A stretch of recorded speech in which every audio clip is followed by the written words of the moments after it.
Welcome to the Medicine Unmasked, the human side of healthcare, where we talk to doctors about their work, their lives, and their passion for healthcare. We invite you to join us for the Medicine Unmasked, the human side of healthcare. Medicine unmasked human side of medicine के podcast में आपका स्वागत है। आज जो हमारे साथ guest हैं वो डॉक्टर बसंत हैं। Doctor Basant Gupta as a senior dental surgeon. मैं रिक्वेस्ट करूंगा डॉक्टर बसंत को कि वो अपने आप को सेल्फ इंट्रोड्यूस करें ऑडियंस से, फिर हम आज की बातचीत और चालू करते हैं। Thank you sir. मैं डॉक्टर बसंत गुप्ता हूँ। I have been born and brought up in Jaipur only. मेरी एजुकेशन यहाँ पे सेंट जेवियर स्कूल से हुई है। उसके बाद में मैंने मेरा graduation college of dental surgery Manipal से करा है एंड उसके बाद में मैंने अपनी स्पेशलिटी प्रोस्थेटिक डेंटिस्ट्री या आर्टिफिशियल दांत लगाने और इम्प्लांट्स में करी है बापूजी दावनगिरी से 2007 में कंप्लीट करी है। तब से मैं प्राइवेट प्रैक्टिस में हूँ और अपेक्स में भी मुझे 10 साल से ज़्यादा हो गए हैं प्रैक्टिस करते हुए।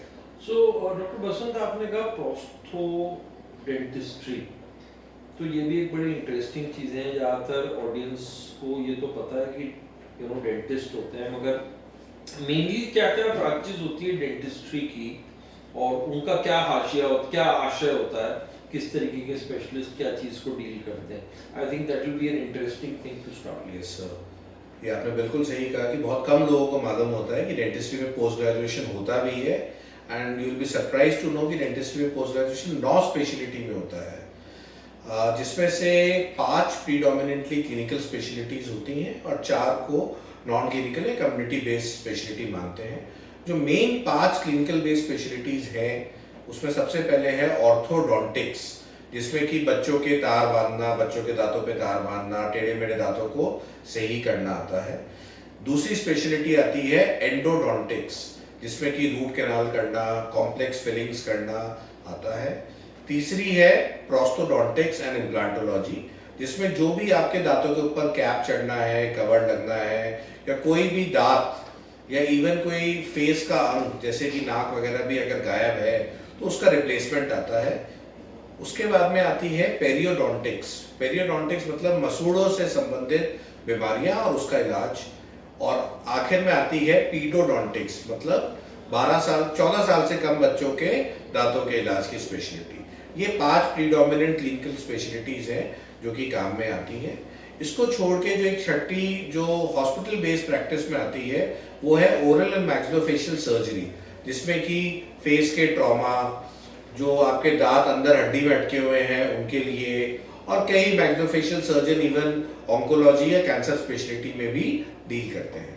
और बाकी जो समस्त ब्रांचें हैं वो नॉन क्लिनिकल आती हैं, जिसमें ओरल पैथोलॉजी, कम्युनिटी डेंटिस्ट्री आती है। एक्सीलेंट। सो मतलब कम से कम ऑडियंस को आज ये तो एक आइडिया है कि डेंटिस्ट्री में भी बहुत सारी ब्रांचेस हैं।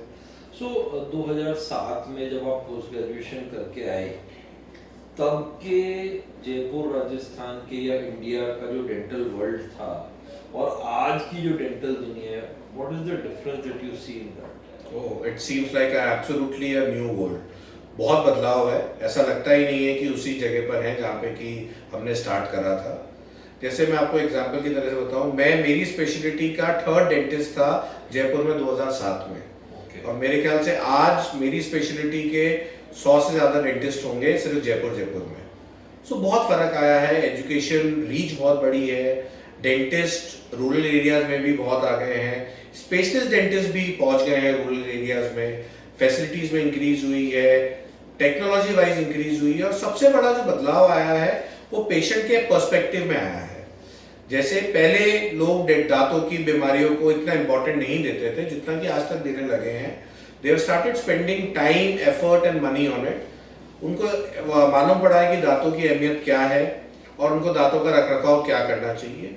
और लास्ट 2-3 साल में एक और बहुत इंटरेस्टिंग बात नोटिस करी है सर मैंने, कि लोग आजकल प्रिवेंटिव के बारे में पूछने लगे हैं।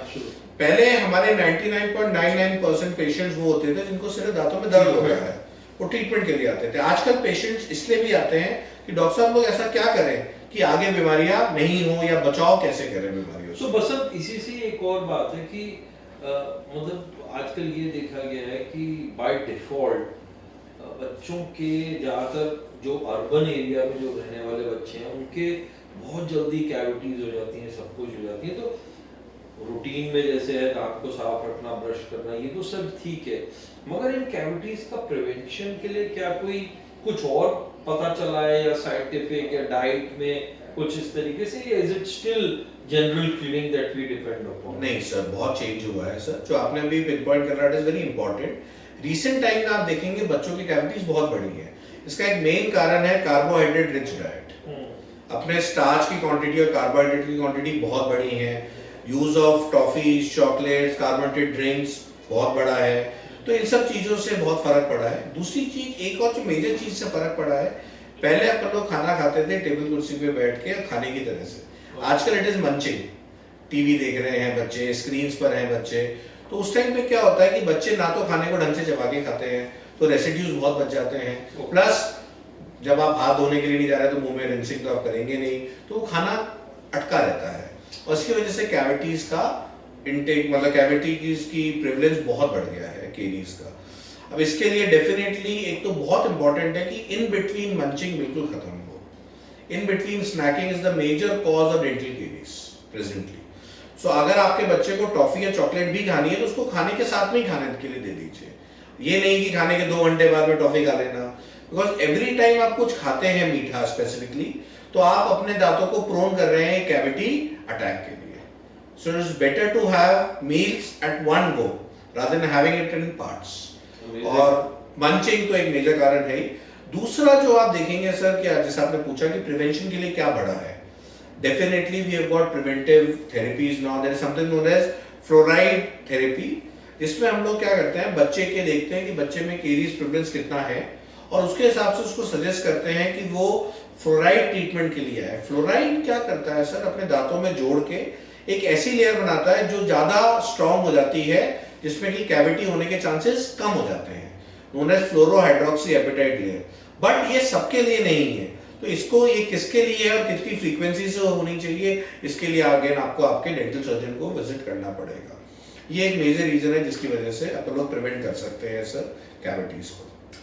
बहुत अच्छी बात है। Again I was not aware of new technological development. एक और चीज थी डॉक्टर बसंत, जब आपने कहा था people have started spending time and money. Yes. Is dental treatment covered under insurance right now? Sir पहले तो बिल्कुल भी नहीं था, but yes, it is good to know that certain agencies, certain insurance companies have started covering dental parts into it. Some of the government schemes have also started including a part of it. The cosmetic parts are still not covered. जो आपके सुंदरता बढ़ाने के लिए वो covered नहीं है, लेकिन हाँ जो क्यूरेटिव है, जिसमें आपको दर्द हो रहा है, बीमारी हो रही है, वो covered है। ट्रॉमा से रिलेटेड ये बहुत कम लोगों को मालूम होगा। अगर आपके कोई ट्रॉमा हुआ है, रोड ट्रैफिक एक्सीडेंट हुआ है जिसमें आपके दांतों पे या जबड़े पे कोई चोट लगी है, तो आपका वो कंप्लीटली कवर्ड होता है इंश्योरेंस के अंदर। And there are certain insurance agencies जो कि अगर आपने कवर लिया हुआ है तो 2 साल के बाद में वो ओपीडी में एक पर्टिकुलर अमाउंट का कवर आपको देती है। बिल्कुल sir. So I think dental cover की डिटेल्स क्या है ये भी आपको अपनी इंश्योरेंस पॉलिसी के अंदर आइडिया होना चाहिए। You may be covered or when you are renewing it, you should get it. Yes sir, you can always get a top up for it. बात बीमारियों की आई डॉक्टर बसंत, तो हमें ये तो पता है कि दांत ठीक नहीं होने से दांत की प्रॉब्लम होती है, but science also says that if your teeth are not good और अगर आपकी डेंटल हेल्थ अच्छी नहीं है, सो आपको बाकी बीमारियां भी होती है। तो पहली बात तो ऐसा क्यों होता है और कौन सी बीमारियां होती है? बिल्कुल आपने सही कहा। अपने को ये नहीं भूलना चाहिए कि दांत अपने शरीर का ही अंग है। They say mouth is the entrance to your body, your oral cavity is the। तो अगर आपके कोई दांतों में बीमारी होगी या मुंह में बीमारी होगी, डेफिनेटली वो आपके बाकी शरीर के अंगों को भी अफेक्ट करेगी। जैसे सर आपकी स्पेशलिटी से स्टार्ट करते हैं, ओबीसनेस और पीडियाट्रिक सर्जरी की नीड। क्या होता है, लोग जब दांतों से ढंग से चबा के नहीं खा पाते तो उनकी प्रीडोमिनेंटली डाइट में शिफ्ट होता है। They move to more food which are easier to chew, which are starch based।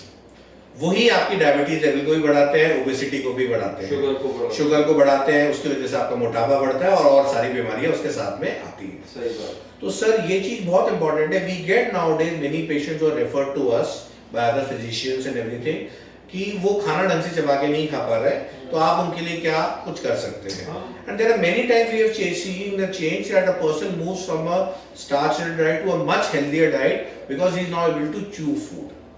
Secondly, एक जैसे अपन लोग कहते हैं लेमन टर्म्स में कि खाना खाना और खाना शरीर को लगना दो अलग अलग चीजें हैं.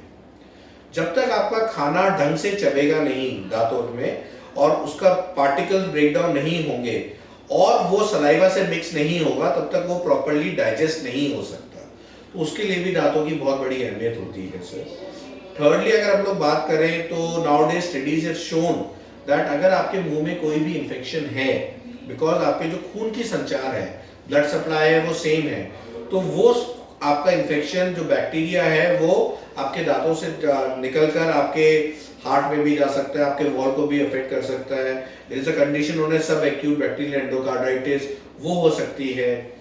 कई स्टडीज में ये भी बताया गया कि जिन फीमेल्स को प्रेगनेंसी के दौरान पाइलिया की परेशानी होती है, उनके प्री टर्म बर्थ होने के चांसेस ज्यादा होते हैं.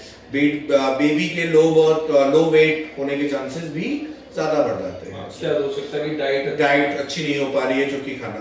तो देखिए सर, जब तक अपना खाना अच्छा और ढंग से पचा हुआ नहीं होगा, तब तक वो शरीर को इफेक्टिवली नहीं होगा. और अच्छे पाचन के लिए बहुत जरूरी है कि अपने दांत स्वस्थ हो. डॉक्टर बसंत, लास्ट क्वेश्चन कि हेल्थ केयर में टेक्नोलॉजी बहुत इम्पोर्टेंट रोल प्ले कर रही है. डेंटिस्ट्री में अब टेक्नोलॉजी में और क्या है, मतलब what is the future of dentistry? Sir, अगर मैं कहूँ तो लास्ट 2-3 साल में जितना चेंजेस मैंने डेंटिस्ट्री में देखे हैं, इतने मैंने लास्ट 15 साल में नहीं देखे थे. Lot of research going on. Main जो चेंजेस आ रहे हैं वो 3 फ्रंट्स पर आ रहे हैं. एक तो use of AI, artificial intelligence in dentistry, so that the procedures and the parameters become more consistent. आज एक ही एक्सरे को इंटरप्रेट अलग अलग रेडियोलॉजिस्ट अलग अलग तरह से कर सकते हैं, रिपोर्टिंग अलग हो सकती है. तो स्टैंडर्डाइजेशन के लिए जरूरी है कि कोई एक एआई बेस्ड चीज हो. सो आजकल बहुत सारे प्रोग्राम्स ऐसे आ गए हैं जो कि आपके इन्वेस्टिगेशंस को हेल्प कर रहे हैं एआई बेस्ड करने में इन dentistry also. That is the first thing sir. Secondly, जो फर्क आ रहा है वो फर्क आ रहा है आजकल हम लोग ग्रोथ को, बीमारी को, जैसे प्रिवेंटिव एक्सपेक्ट के लिए हम लोग बात कर रहे थे. अब मान लीजिए पहले क्या होता था कि किसी बच्चे के दांत टेढ़े मेढ़े हो रहे हैं तो हम लोग वेट करते थे कि पूरे टेढ़े मेढ़े हो जाए, फिर हम उसको सही करेंगे.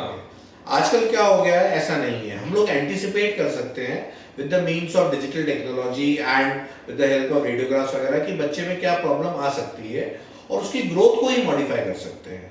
जैसे मान लीजिए हमें लग रहा है कि बच्चे का लोअर जबड़ा ज्यादा ग्रो करेगा, प्रोपोर्शन सही नहीं रहेगा, तो हम उसकी ग्रोइंग एज में ही उसको ये कर सकते हैं कि उसका लोअर जबड़ा कम ग्रो करे और ऊपर का जबड़ा अधिक ग्रो करे. सो प्रिवेंशन में बहुत फर्क पड़ा है. और अभी जो लेटेस्ट आया है वो आया है सर रीमिनरलाइजेशन का. दांतों के साथ में एक आपने सबसे बड़ी समस्या देखी होगी, आप दांतों के डॉक्टर के पास में जाते हैं, वो आपको दवाइयां या पर्चे नहीं लिखेगा, वो आपको बोलेगा कि इलाज होगा, प्रोसीजर होगा, कुछ ना कुछ करना पड़ेगा, उसके बिना कुछ नहीं हो सकता. लोग बोलते हैं दवाइयां लिख दो. अपने को ये समझना पड़ेगा कि दांतों में अगर आपके एक बार कैविटी हो गई या गड्ढा हो गया तो दांतों में कोई भी रीजनरेशन पोटेंशियल है ही नहीं. भगवान ने दिया ही नहीं है कि वो दांत वापस रीजनरेट हो जाए. तो गड्ढा तो आपको क्लीन करा के भरवाना ही पड़ेगा और कोई ऑप्शन ही नहीं है. तो you can not reverse the procedure. But आजकल with the help of nano particles and nanotechnology, there are studies which are generating really good promising things where you can do this regeneration sir. तो maybe in the near future जब अगली बार अपने doctor के पास में जाएंगे तो बोलेगा नया रीजनरेट कर देते हैं ना, भरना क्यों है. So that might be the future sir. तो डॉक्टर बसंत, एक्सीलेंट, मतलब थोड़ी सी देर में आपने बहुत अच्छी जानकारी ऑडियंस के लिए दी. I am sure you know a lot of people will be helped by what insight you've given. Thank you very much for your time. Thank you sir.